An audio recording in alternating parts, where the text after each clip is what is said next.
Australia's resources sector is responsible for about a third of our carbon emissions. Some miners and energy companies are working to change that. For the very first time, we've seen almost the entire planet rally around emission reductions. OzMinerals boss Andrew Cole wants his next mine to be carbon neutral. The copper and nickel project in remote Western Australia will be powered by its own renewable energy system.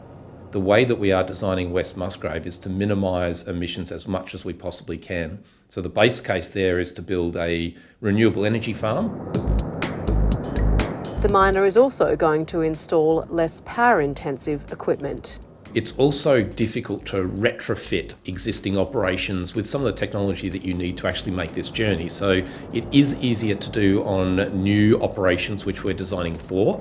Analysis by EY reveals for the first time, miners have ranked ESG and decarbonisation as the top two risks and opportunities they're facing as they head into 2022, which is why we're seeing companies like FMG start to reinvent themselves. Founder Andrew Forrest is reimagining what he started as an iron ore company nearly 20 years ago. Our target is that people will see Fortescue as a different company. We will be a renewable and resources company, not just an iron ore mining company.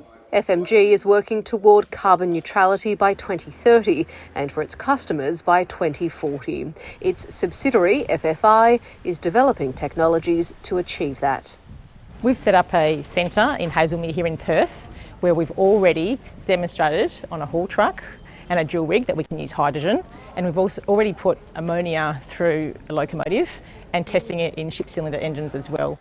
New energy sources have also caught the eye of oil and gas producer Woodside. It's committing to build a $1 billion hydrogen and ammonia production facility in Perth. We see a number of opportunities with customers both within Western Australia as well as overseas.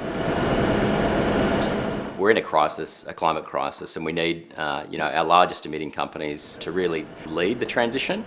Lobby groups have welcomed recent commitments but want to see more. Start to invest quite heavily in reducing emissions, to reduce Scope 3 emissions across the longer term. That's something BHP and Rio Tinto have pledged to do by 2050. Australia's biggest iron ore producer has now tripled its commitment to cut its Scope 1 and 2 carbon emissions, now committing to halve its carbon footprint by the end of this decade. To get there, it'll spend $10 billion, including switching to renewable power at its iron ore and aluminium operations and electrifying its mining equipment. We're working with our partners, Caterpillar, Komatsu, to really develop the technology so that we can replace diesel trucks, probably with battery technologies, but potentially hydrogen as well. Rio sees the potential for new revenue streams too.